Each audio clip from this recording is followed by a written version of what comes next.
Assalamualaikum warahmatullahi wabarakatuh. Bagaimana kabarnya hari ini anak-anak? Semoga kabar kalian hari ini sehat semua. Kemarin kan kita sudah melihat video pembelajaran tentang alat gerak hewan dan manusia. Sekarang Bu Ira akan menjelaskan tentang cara gerak hewan, alat gerak hewan dan manusia. Alat gerak hewan dan manusia, bentar ya. Alat gerak hewan dan manusia terdiri dari alat gerak yang aktif dan alat gerak pasif. Ini alat gerak aktif dan alat gerak pasif. Alat gerak aktif adalah otot.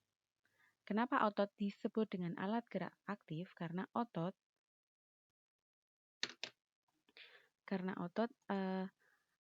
membantu tulang untuk bisa bergerak. Jadi dia yang menggerakkan tulang untuk bergerak. Kemudian untuk tulang sendiri adalah alat gerak pasif. Ini adalah otot.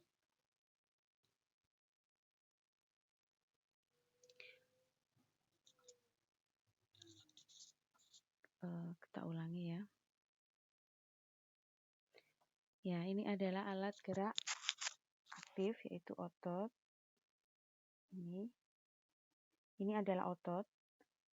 Ya, otot itu secara tidak langsung adalah daging ya. Kalau misalnya, jadi ini yang otot seperti ini. Kemudian kalau tulang,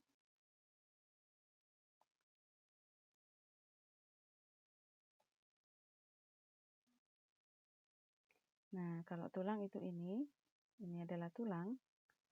Nah, tulang adalah alat gerak pasif. Tulang sendiri, jika tidak ada otot yang melekat di sana, maka dia tidak bisa digerakkan. Jadi dia makanya dinamakan alat gerak pasif.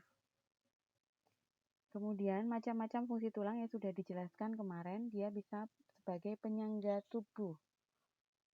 Ya, banyak sekali fungsinya.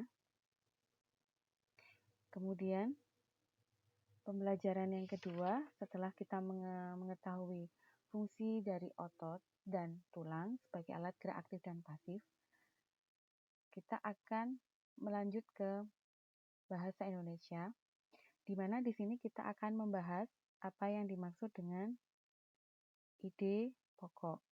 Ide pokok adalah inti atau dasar permasalahan suatu teks. Ide pokok dalam teks disebut juga dengan pokok pikiran atau gagasan utama.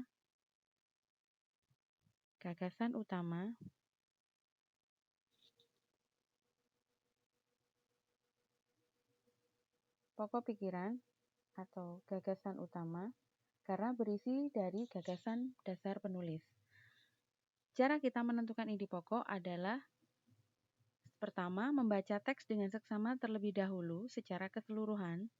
Yang kedua, kita harus bisa mencari kalimat utama dari teks tersebut. Ide pokok tersebut itu biasanya dijumpai pada kalimat utama. Seringnya demikian. Jadi pada kalimat utama itu adalah ide pokok. Contoh teks berikut ini coba kalian amati.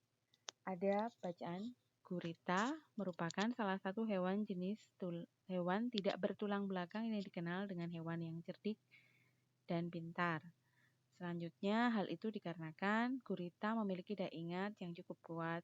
Gurita memecahkan masalah yang dialami lebih cepat. Seperti itu. Nah, dari sini bisa dilihat ya. Kalimat utama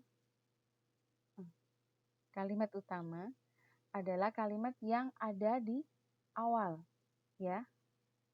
Kalimat yang berada di awal yang berisi gagasan penulisnya. Gagasan penulisnya merupakan gagasan utamanya, yang merupakan kalimat utama. Kemudian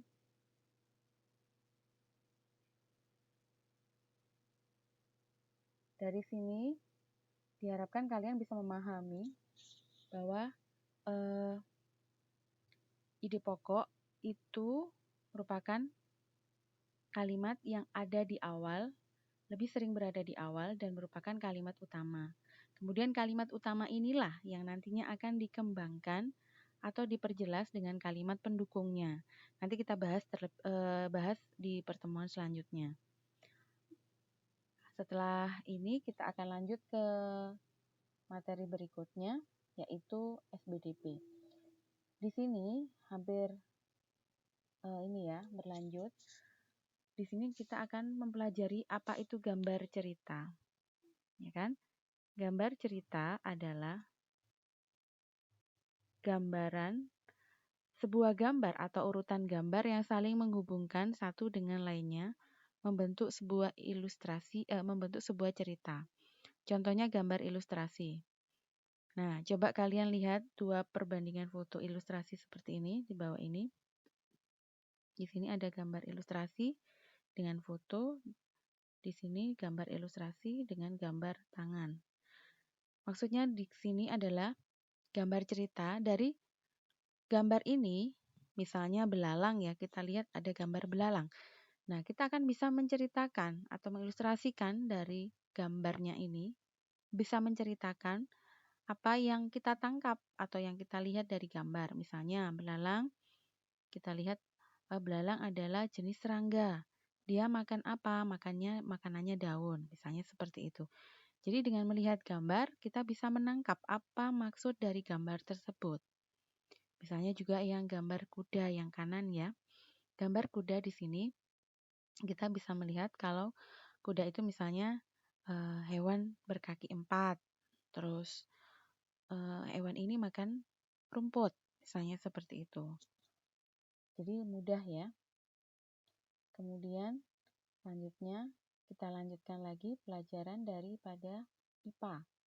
Tadi kan kita sudah mempelajari alat gerak hewan dan manusia. Kalau di manusia tadi ada aktif dan pasif, sekarang di alat gerak hewan. Nah, alat gerak hewan ini disesuaikan dengan aktivitasnya atau tempat hidupnya. Kita tahu kan ikan ya? Ikan. Apa tuh ikan sih? Ikan itu alat geraknya sirip dan ekor, ya kan? Sirip dan ekor. Fungsinya untuk apa? Untuk berenang. Untuk berenang.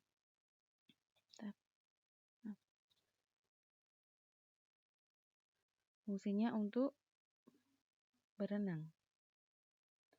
Kemudian ada yang kedua adalah hewan amfibi. Contoh hewan amfibi itu apa? Kata. Ya, kata. Kemudian dia mempunyai alat gerak yaitu kaki. Fungsinya kaki untuk berjalan, melompat, dan berenang. Kemudian yang ketiga contohnya reptil. Reptil itu apa saja sih? Nah ini sudah dijelaskan. Ada buaya, kemudian ada ular, dan juga ada penyu. Sudah jelas ya. Alat geraknya kalau kaki, penyu untuk berenang. Kemudian ular, dia pakai otot perut. Otot perutnya untuk apa? Untuk merayap. Kemudian ada buaya. Buaya kakinya untuk berjalan. Ada juga cicak. Banyak sekali. Nanti kalian belajar mengamati hewan yang ada di sekitar. Kemudian ada burung. Burung ini termasuk jenis apa?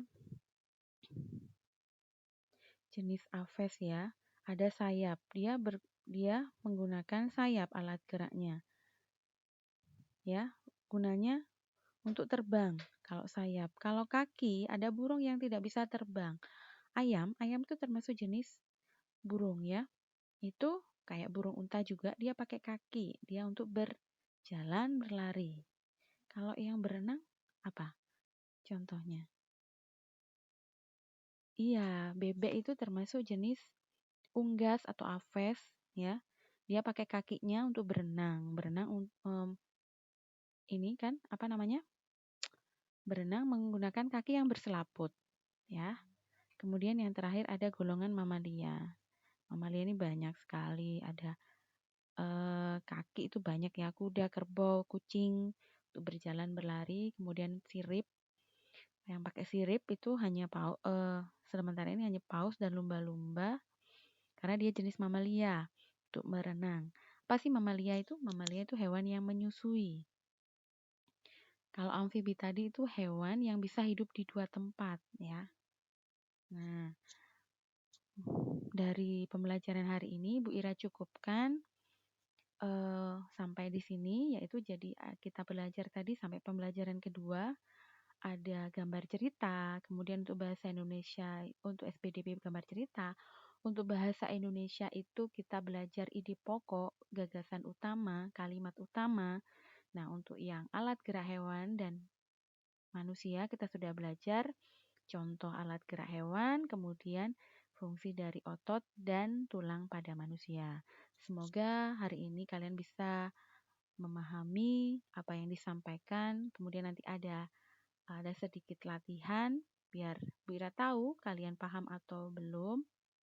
Kemudian mohon maaf bila dalam penyampaiannya masih masih kurang lancar atau belum bisa dipahami. Selanjutnya semoga lebih baik lagi. Wassalamualaikum warahmatullahi wabarakatuh.